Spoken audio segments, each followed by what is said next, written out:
Elizabeth here with this week's episode of AnimeCons TV. This week I'm going to be talking about 4 things that I've seen at less than ideal conventions that they can look at and change to make themselves better conventions and be a better experience for the attendees. So I have 4 different topics, and the first one is overcrowding and bottlenecks. This is something really kind of hard to avoid because you can't really change the facility that you're in. It's not like, you're building your own Disney World and designing it ideally to what you're going to do. Plus, you're only in the facility once a year, so it's hard to really make changes a lot that can, seeing things week over week or things like that, like at a shopping mall or something. But there are some things that cons can do to avoid overcrowding and bottleneck issues. And one is to improve traffic flow, the traffic flow of the convention. So this might be making certain things one way, but not the entire convention center. You want to give people still some freedom of movement, but finding where traffic goes, setting up places for lines to be so the lines are on the side, and if there are bottlenecks, I assigned staffers there to make sure that the traffic is freely moving. You don't want a group of people to kind of gather at the end of a narrow hallway, just chit-chatting, and they're causing a situation where traffic is building up behind them. So have people kind of patrolling that area, keeping in mind just to nicely ask people to step aside so they're not in the way of the traffic flow. Also make sure that if people are setting up like photo shoots there, or if people are kind of gathering there for cosplay things, to suggest a different area that they can use so it's not impeding the flow of traffic in high traffic or bottleneck areas. Also have a membership cap. If you are too big for your britches in your convention center, you really need to have a cap so that people aren't shoulder to shoulder walking around with nowhere to move and can't get to point A or point B. And I know that's kind of tricky because you want to bring in as much income as possible into your convention, but at some point you have to say, okay, we can't have any more people, especially fire codes. You don't want to mess with fire codes. But think about that when you're planning your convention. If it's been too crowded, maybe you need to have a membership cap, or maybe there's another facility you can move into, and sometimes there isn't. Sometimes you're at the biggest facility in your city, and unfortunately you might have to put in a membership cap. Also put in good programming. Put in a wide variety of programming with different topics, because if people have cool things to go to during the day, then they're not in the hallways and causing a lot of congestion. So those are some suggestions for overcrowding and bottlenecks. Next is long registration lines, which I've been in way too many of these than I should be. One big thing you can do for long registration lines is do a dry run of your registration system well before your convention, and do it multiple times. Do a dry run, and don't just do a dry run, throw wrenches in on purpose. So, have someone who is picking up pre-reg and doesn't have their ID, or have something not come up correctly, or if you're using a printer, have a printer die. Like, throw in wrenches to see what will cause a lot of problems and create systems around those so you have a policy in place if something goes wrong that you can quickly fix it instead of kind of scrambling around at the con with that problem. One thing I see cons do a lot is they'll go to someone just getting into the line for registration, and they'll give them a card that has the time on it. And then when they get to the registration booth, they give the person that time, and then they can see exactly how long that person's been in line. Because people are bad at estimating time. Like unless you're actually timing it, the lady behind me at Joanne's today said it would be in 15 minutes. No, lady, it was 3. I'm sorry, they only had 2 people at the registers. It was not 15 minutes. I know, because I was texting somebody mostly complaining about you, and so I was able to see the timestamps. It was 3 minutes.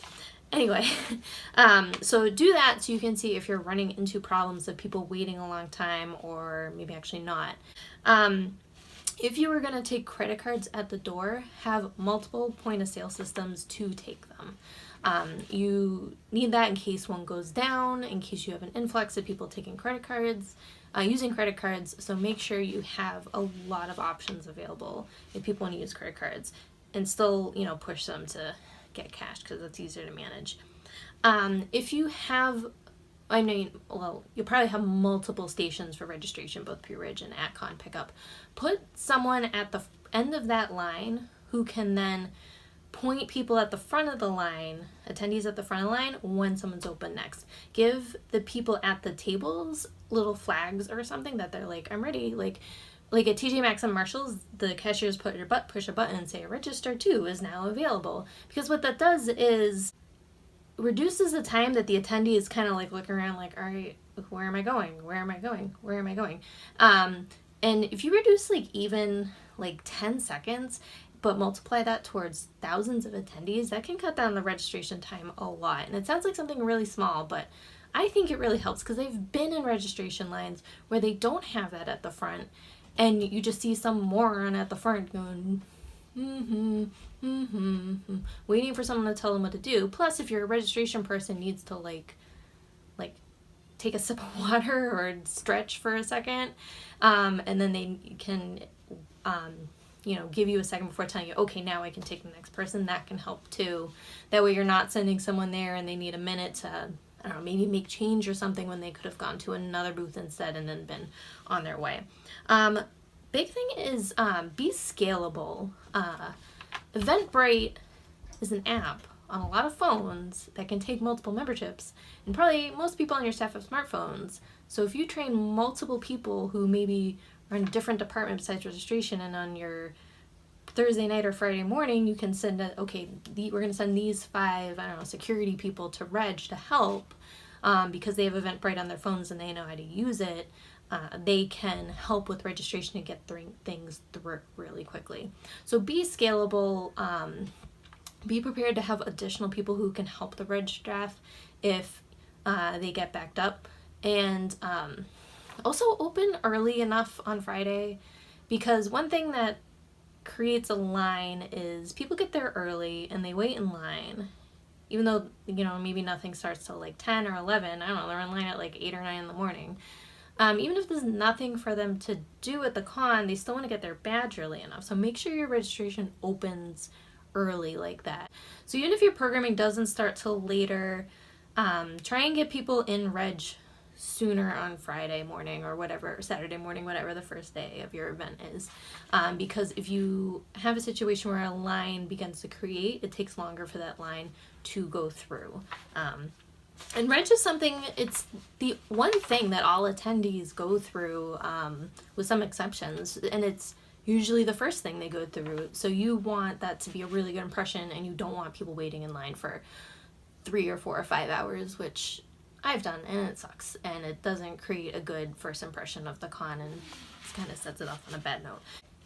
Next is make sure your website is up to date, because that is the main source of information for your attendees. Whether or not you use Guidebook or your own app, the website is really important. So any changes, cancellations, especially with guests, need to go up ASAP, and they need to be kind of out there. Don't just go to your guest page and take someone off. You have to announce it. And I know it sucks because you have people who might be going just to see that guest, and now they're SOL and have a badge that they can't return.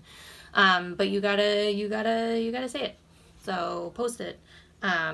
And not just a Facebook post, because the dumb Facebook algorithms means that not everyone sees your post. So cross post. You can still post it on Facebook, and you should, but also post it on your website. So if someone goes, oh, I heard this is changing at this convention, it's easier to find on the website than it is on Facebook sometimes. Also, the location and dates of your con should be seen at first glance. It should be right there, such and such con, these dates. It doesn't have to say the specific place. And maybe it shouldn't, because if you're at the, such and so convention center, someone from 2 states away might be like, I don't know where that is. Where instead if you're oh, the, if you say like the Heinz Convention Center, someone might be like, I don't know where the Heinz Convention Center is. But if you say Boston, I know it says Anime Boston in the name, but still, they'll be like, oh, Boston. Okay, cool. So make sure dates and location, very easy to see. After, you also want easy to find contact information and policies. So you want those to be very easily found.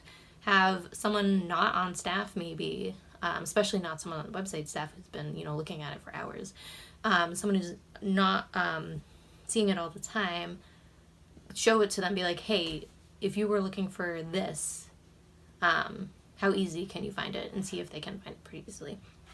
Also, before the convention, have your website staff have ready to go a very quick thank you for coming, maybe a couple little things, a place to provide feedback, and next year's dates if you have them. And if you don't have them yet, just be like, we're working on next year's dates and we'll post them as soon as you can. Because you don't want to go to a con website, 6 months later, be like, oh, I had a pretty good time at such and such con last year, I might go again. And you go and it's like, oh, the last update you see is like, oh, these schedule changes were made for Sunday. It's like, I know you may not be ready for next year yet, but you still need to wrap up the previous year. So it's really easy to do. Just write it out, and hopefully the way your website is set up, you just push a couple buttons and it's there. So I know you're really tired when a con is over, but if you're prepared ahead of time, it's pretty simple to do. The last thing to do is to learn from your mistakes. And all cons make mistakes. Everyone makes mistakes. They happen. Some are bigger than others. But what's also as important as mistakes is how you handle them afterwards. So one thing that's really important is to admit to them, like own up to the mistakes you made. Be like, hey, this happened. We're sorry. You don't make excuses. Don't even try to explain, really. I mean, you can a little bit if you think it will help, but sometimes it doesn't. So just be like, this happened, we screwed up, we will do better. And I think that says a lot about a convention. So admit them to your audience. Do it as soon as you can. Address the elephant in the room. And what you want to do is, okay, you don't want to do it like the day after. But you also don't want to start addressing it like 2 months before your con and be like, oh, remember how this went down? We should probably look into it. Maybe a month or two after the con is over, be like, okay, we need to talk about this and how we're going to fix it. One thing you can do, and I think works really well, is put together a committee of your staffers and maybe some trusted attendees, like that have been to the con like every year since the beginning, and maybe some new people who like have just gone to the convention, and put together a committee and like just work out the issue. Have people, like if it's a registration issue, don't have it be all registration people either. Have other people in other departments help out, because a lot of people on staff also go to a lot of other conventions, so they've seen other things, they might see solutions. So put together a committee, not a ton of people, but a handful of people who are really interested in working out a problem and coming up with solutions.